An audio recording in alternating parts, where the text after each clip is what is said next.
shakhsiyaddii maxamed siyaad bare marka si kooban loo qeexo wuxuu lahaa laba sifo oo iska soo horjeeda. wuxuu lahaa samaan iyo xumaan isku dhafan. wuxuu ahaa xariif midabo badan leh oo aanan lahayn meel loogu soo hagaago. marka laga eego dhanka wanaagsan wuxuu ahaa madaale karti badan oo awood u leh inuu dhowr ayaamood nasasho la'aan si xiriir ah u shaqeeyo iyadoo aan laga dareemin in yar oo daal ah. wuxuu ahaa aftahan eebba ku manaystay xusuus xaddaaf ah, hibana u lahaa inuu aragtidiisa u fasiro bulshada aadna ugu beerlaxawsado. maadaama maxamed siyaad bare uu ka mid ahaa kaadiriintii gumaysiga tababaray, fikir ahaan wuxuu u janjeeray dhanka Talyaaniga. maxamed siyaad bare marka uu bulshada la hadlay wuxuu ahaa mid aftahan ah oo heli ogaa hadallada. tusaale haddaan idinkugu soo qaado, xilli uu dadka ka wacyigelinayay dhibaatada qaadka sannadkii 1982 wuxuu qaadka dhibaatadiisa oo keliya ku tilmaamay tilmaamo badan. waxaana weeyaan ha ka beeraynina ku taagnaada sabaan fog baa la tiriyey. ma duqoole weligu waa joogaa. soomaaliyay toosa isku tiirsada hadba kiina taag daran taageera weligii. waxaan marka u leexanayaa in jaadka qabiilku waa firdhiye, jaadku waa baktiye, waa xudriye, waa dilaha khalaaqadda, waa dilaha tacabsashada, waa dilaha qabka binu aadamka iyo isxilhaynta, waa dilaha, waa wax mabartaha, waa matalcadaha, waa isticmaalu shaqeeyaha, waa sulliqaha. ma waxaas baynu adkaysan karaynaa? maya, uma adkaysan karno, ma yeeli karno. maxamed siyaad bare sidaan hore u soo sheegnay wuxuu u janjeeray dhanka Talyaaniga, haddana xaqiiqdii ma ahayn kabaqaad shisheeyaha u sujuuda oo Soomaalinimada ayuu aad iskula weynaa. ma ahayn sida siyaasiyiinta maanta jira ee lagu tilmaami karo duyuusta dalkoodii iyo dadkoodaba u gacangeliyey xabashida iyo carabta iyo weliba waddamada reer galbeedka ee danaha gaarka ka leh khayraadka dalka Soomaaliya. wuxuu ahaa bulshay dabeecad wanaagsan oo aanan isla weynayn kuna dadaala inuu qof waliba dhegaysto isla markaana uu qanciyo. hibadii iyo kartidii uu alla ku manaystay haddii uu si habboon u isticmaali lahaa, hubaal dalka wuxuu ahaan lahaa mid horumar gaara, wuxuuse u isticmaalay si qaldan. haddaba marka dhanka xumaanta laga eegana wuxuu ahaa nin aad ugu liitay diinta kuna soo koray agoonnimo iyo ciilqab. wixii gaf loo geystayna aanan weligii iloobin. habdhaqankaasi waxaa lagu tilmaami karaa weligaa ha iloobin hana cafin, waana meesha ay Soomaalida ka tiraa rajay rijaal ma noqdo. maxamed siyaad bare wuxuu ahaa malab iyo dacar meel ku wada jira. mar wuxuu ahaa nin gob ah oo abaal guda kuna shaqeeya maahmaahda ah, abaal raaga rag iyo geel baa leh. qofkii wax yar oo abaal u geystay markii uu madaxweynaha noqday ayuu si wanaagsan u darajeeyey.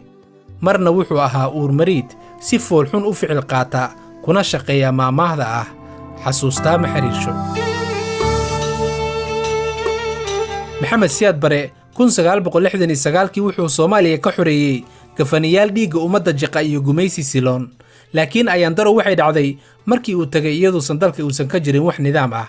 qaar qabri madow ayaa lagu xabaalay, qaarna xere qaxooti ayay ku darxumaysnaayeen. sidaasi darteed wuxuu ahaa xoreeye gumeeye. mar wuxuu ahaa haliyey aragti fog leh. 7 sano ee ugu horeysay maamulkiisi wuxuu howlgeliyey Soomaali oo dhan. dalka waa uu dhisay. marna wuxuu ahaa qof aad u liitay oo aanan waxba odorisi karin. heer sannadihii ugu dambeeyey xukunkiisa talada dalka ay ku tartameen labadiisa bohood, bah Qadiijo iyo bah Dalaayo. mar wuxuu ahaa masaakiin koriye oo 1970kii wuxuu jidadka iyo gudaafadaha ka aruushay carruurtii ku dayacneed waddooyinka caasimadda. wuxuu u dhisay xarun kacaan oo lagu barbaariyay carruurtaasi. marna wuxuu ahaa maati xasuuqe oo 1988 shacab masaakiin ah oo waqooyiga Soomaaliya ka qaxayay ayuu amray in diyaaradaha qaranka ay duqeeyaan, isaga oo dhulka la simay naf iyo maalba waxay lahaayeen dadkaasi masaakiinta ahaa. been waa xaaraam marna wuxuu ahaa waddani daacad ah oo aanan dalka khayraadkiisa boobin. marnaba ma ahayn maxamed siyaad bare shakhsi sameeya sida kuwa maanta siyaasiyiinta isku sheega oo khayraadka dalka oo dhan ka iibiyey dalal shisheeye, isla markaana kabaqaad u ah shisheeyaha. marna wuxuu ahaa daalim dembi ka galay dadka, jeclaana musuq iyo tuugnimada. laakiinse iga afeef marnaba maxamed siyaad bare shakhsiyan tuug ma ahayn. intuu madaxweynaha ka ahaa dalka hal shilin kama uusan xadin.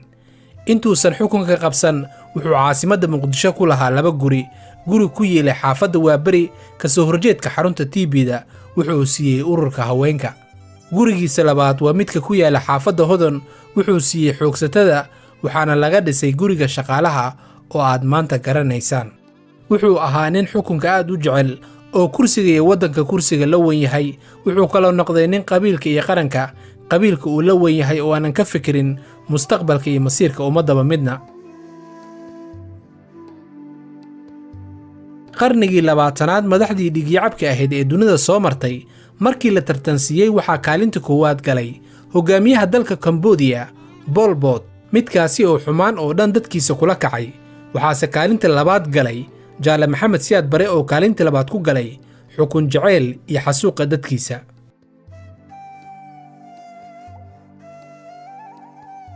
Maxamed Siyaad Bare xukun jaceyl dartii wuxuu lumiyey dhowr fursadood oo dalka lagu badbaadin karay.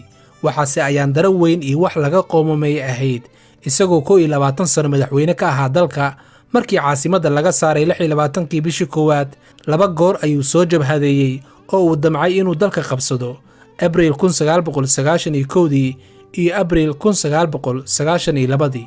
Maxamed Siyaad Bare wuxuu soo abaabulay dagaaladii ku caanbaxay ruug cadaagii soo rogaal celi midkaasi oo sababay halaagii macluushii koonfurta ku habsaday. marka la qiimeeyo dagaalada iyo jabhadeynta uu soo galay Maxamed Siyaad Bare waxaad is leedahay dhibic dhiig ah oo wadaniyad iyo xilkasnimo ah kuma jirin Maxamed Siyaad Bare. maxaa yeelay dhigiisa Mengistu Haile Mariam markii dalkaasi laga saaray 28kii bishii shanaad 91 wuxuu Addis Ababa ka baxay iyadoo aanan hal guri dumin. diyaaraddii uu ku tagay dalkaasi Zimbabwe ee uu la baxsaday dib ayuu dalkiisa Itoobiya ugu soo celiyey. taxanaha taariikhda Maxamed Siyaad Bare waxaa lagu xasuusan doonaa 2 arrimood oo lid isku ah. wejiga wanaagsan waxaa lagu xasuusan doonaa inuu ahaa hogaamiyihii ugu waxqabadka badnaa abid ee soo mara maamulka Soomaalida isla markaana ka tagay raad muuqda sida qorista afka Soomaaliga. waxaa kaloo lagu xasuusan doonaa hogaamiyihii isku dayay kuna dadaalay inuu Soomaaliya ka xoreeyo gafanaha gudaha iyo gumaystaha shisheeye balse labadiiba waa uu ku guuldaraystay. maamulkii Maxamed Siyaad Bare waxaa araxda jabiyey guuldaradii dagaalkii 77 iyo jabhada laga soo unkay lagana soo hubayay Itoobiya oo isbiirsaday. kadibna waxaaba muran iyo mugdi galay midnimadii Jamhuuriyadda Soomaaliya. walow Maxamed Siyaad Bare weysadii ee ka jabtay oo ajirkiisii uu cunay macnihii wanaaggii uu falay iyo waxqabadkiisii wuxuu ku bedelay joorfal iyo jariimooyin waaweyn. haddaba Maxamed Siyaad Bare wuxuu ahaa hogaamiyihii ugu waxqabadka badnaa abid ee soo mara maamulka Soomaalida. maamulkii Maxamed Siyaad Bare waxaa laga dhaxlay guuldaro baaxad weyn iyo qaranjab isla markaana ceel dheer ku riday Soomaali midaysan iyo maamul dhexe.